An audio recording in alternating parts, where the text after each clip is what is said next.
Hey guys, what's up? That's Raymond here. So ito guys, testingin lang natin ulit yung DCM, MCMR, no? Order ni Sir Edward. Okay, so basically, check ko lang yung hop-up. Tapos baka adjustin ko siya based on or para dun sa 0.25 na tracer. Okay, so yun lang guys.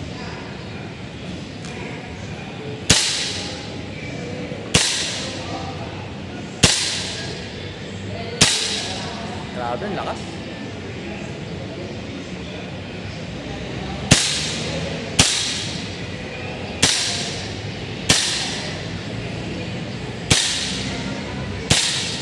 Diretso na eh. Diretso kasi hindi ko pa naubos yung kanina, no? So ito yung magazine. 0.2 lang to eh. Diretso siya eh. So pagka 0.25 mag-a-adjust.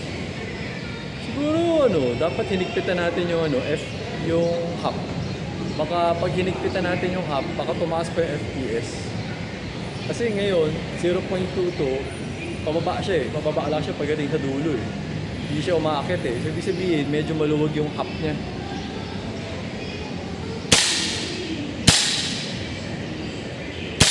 Ayan, diretso lang siya eh.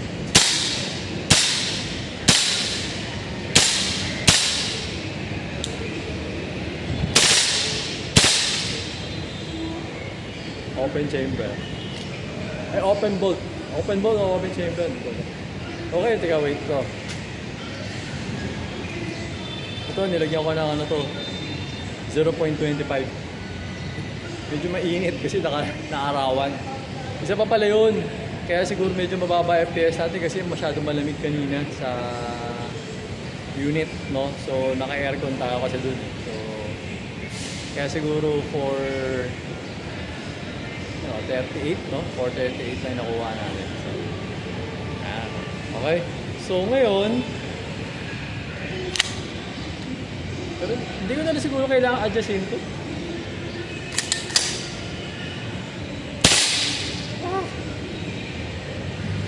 Nakalimutan.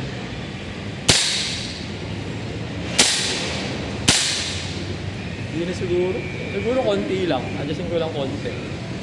Adjustin ko lang konti, rin natin konti. Para mas diretso yung flight. Kasi kapag maluwag kasi, minsan lumiliko eh. Pero kapag may hop, nakakapit yung hop, mas diretso siya. Yun nga lang, pagdating sa dulo, umaakyat para So, yeah, konti lang. Check natin.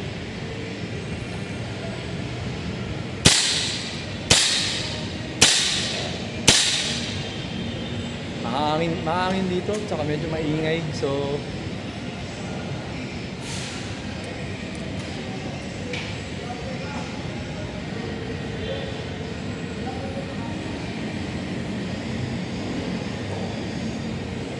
oo nga pala guys, no, to adjust the hop.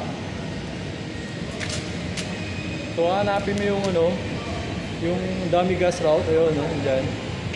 Gamitin mo yung Allen wrench, papasok mo doon. Tapos, counterclockwise to increase the hop, clockwise to reduce the hop. Parang on-off siya, on-off. Diba, minsan pag nagbubukas tayo ng gripo, pag ina-open natin how to open the gripo, counterclockwise, diba? Parang pag left-right, ganyan. Papunta left. Kapag to close, papuntang right. Parang ganun siya. So, ganun din siya, same. Same dun sa pag-increase nung same dun sa pag-adjust nung FPS, power. Okay? Ayan.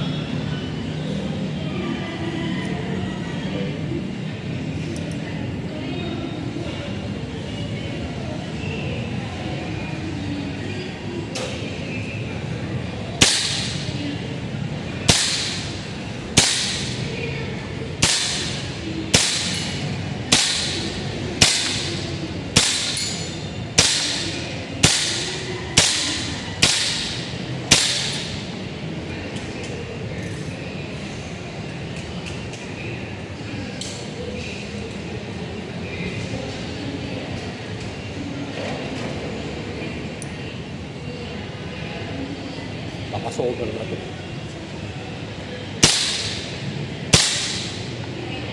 Solver na nga. umakit na yung BB.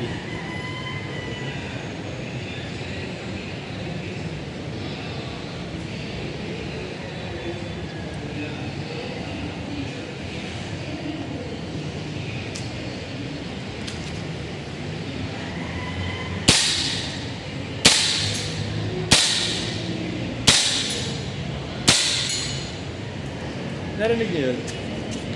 Ting, ting. May target tayo na sa dulo. Nilagay ko 30 meters. Nakatamaan eh. Kasi nakikita ko yung flight ng BB. Okay? So, medyo makakat siya ng konti. Pero konti lang naman. Pero tingin ko okay na to. Okay? So, yun Sir Edward. Medyo na-check na rin natin yung hop ng unit. Para at least, pagka ginamitin mo ng tracer BB, makikita mo kung saan mapupunta yung BB. Okay, actually, tracer naman yun eh. So, makikita mo naman yun. Kahit sa gabi. Okay, maganda yung paggabi. Parang laser eh.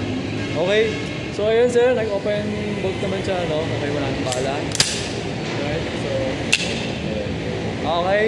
Ayun guys, bye-bye.